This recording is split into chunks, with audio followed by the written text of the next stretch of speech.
Dober večer, cenjene gledalke, spoštovani gledalci. Moje ime je Aljuš Pertinač. Janez Janša toži za slab milijon, Dijana Đuđić pa zaradi razžalitve. Predsednik največje opozicijske stranke je uresničil svojo napoved in vložil odškodninsko tožbo v višini 900 tisoč evrov zoper državo, bivšo tožilko in 4 sodnike v zadevi Patria. Tako je danes poročal časopis Delo. Spomnimo, da je pravnomočno obsodilno sodbo v zadevi Patria razveljavilo Ustavno sodišče, predvsem zaradi nedovolj konkretiziranih znakov kaznivega dejanja, sprejemanja oziroma dajanja obljube nagrade. No, Dijano Đuđić pa je razžalil predsednik vlade v odstopu Miro Cerar, ko je v intervjuju za Siol okarakteriziral kot članico kriminalne združbe. Preostane nam tako le še, da izvemo, da je Rok Snežič ugleden davčni svetovalec. Vi pa gledate oddajo VE Faktor, resnica boli, komentarji še bolj. Danes bomo za vas komentirali: Orbanizacija da ali ne? Ali je velika zmaga Viktorja Orbana na Madžarskem pomembna za volitve pri nas ali ne? Lahko katera slovenska stranka ponovi tak rezultat? V zadnjem delu oddaje pa edini diamant Džeko. Edin Džeko, bošnjaški napadalec, ki ga navijači kličejo edini in diamant, praktično sam v dresu Rome izločil Barcelono. Vladajoča stranka Fidesz premierja Viktorja Orbana je zmagovalka parlamentarnih volitev na Madžarskem.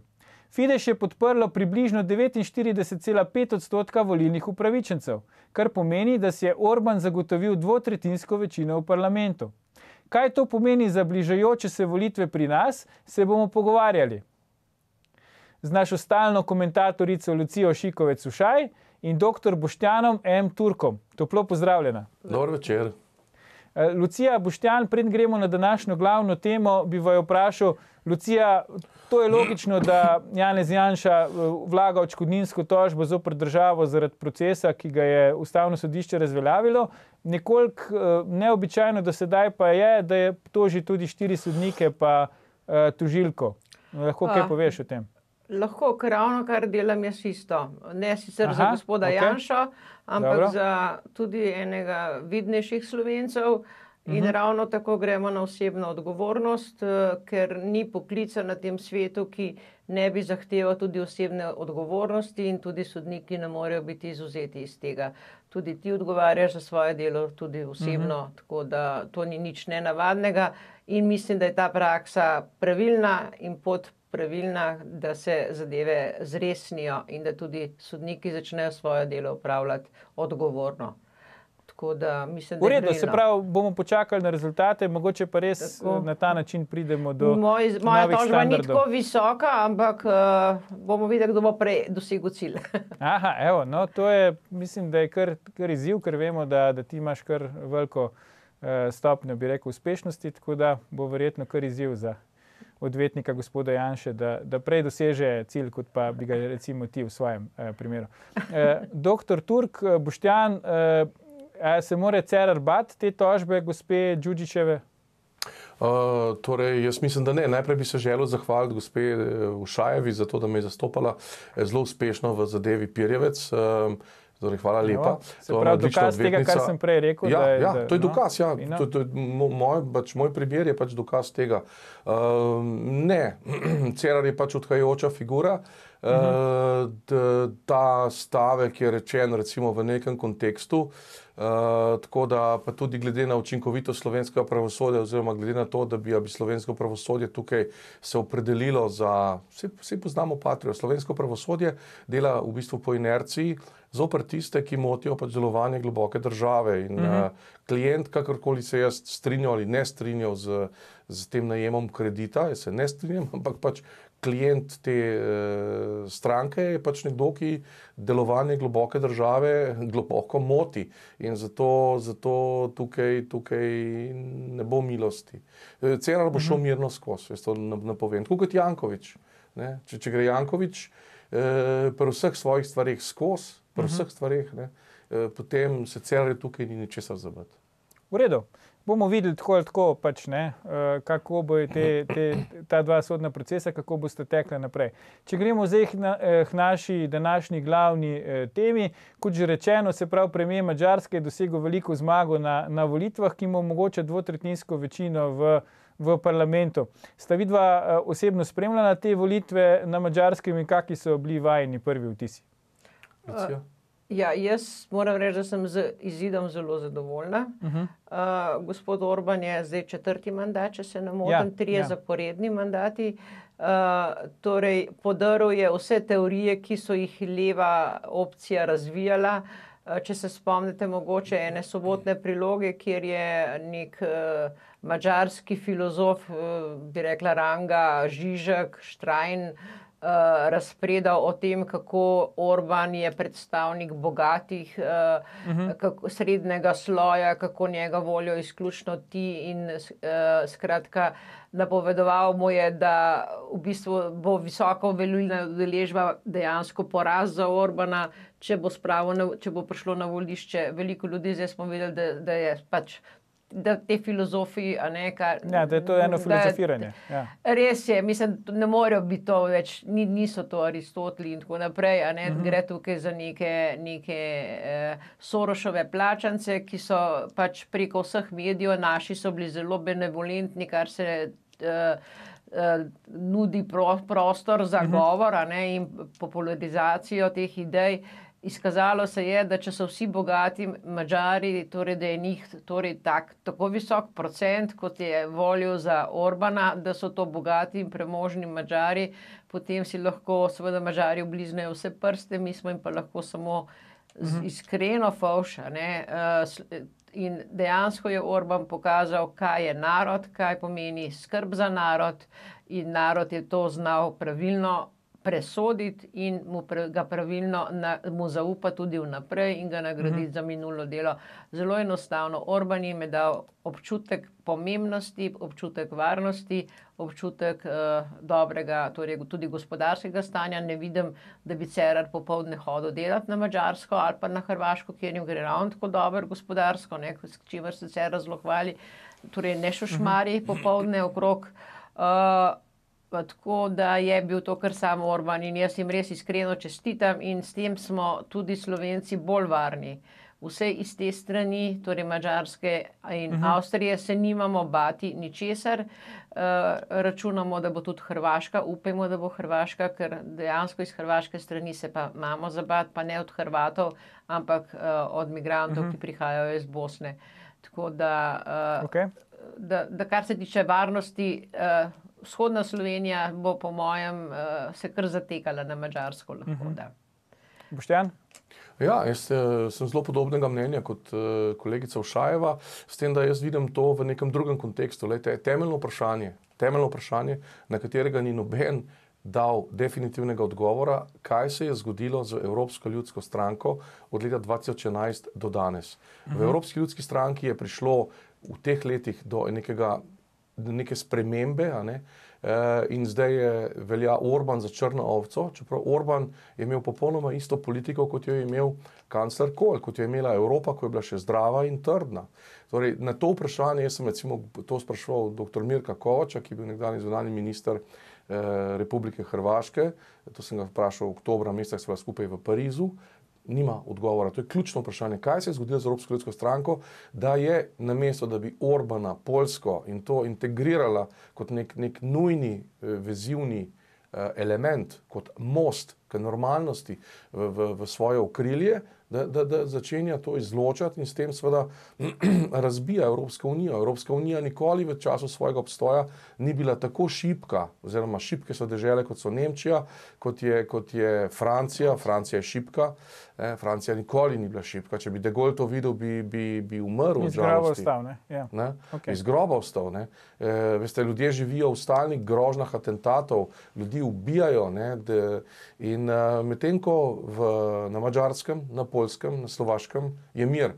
Tudi, hvala Bogu, pri nas je mir, zaradi tega, ker pač je pritisk javnosti in pritisk tudi opozicije tako močan, da Sicer ne upa napraviti ničesar. Dokdaj bo mir, pa ne vemo. Ampak to vprašanje Orbana ni vprašanje Orbana kot takega, ampak je vprašanje, kje je Evropa danes, oziroma kje je vodilna sila v Evropi, ki je Evropska ljudska stranka. In na to vprašanje najti odgovor, to je pa vprašanje za $1 milijon.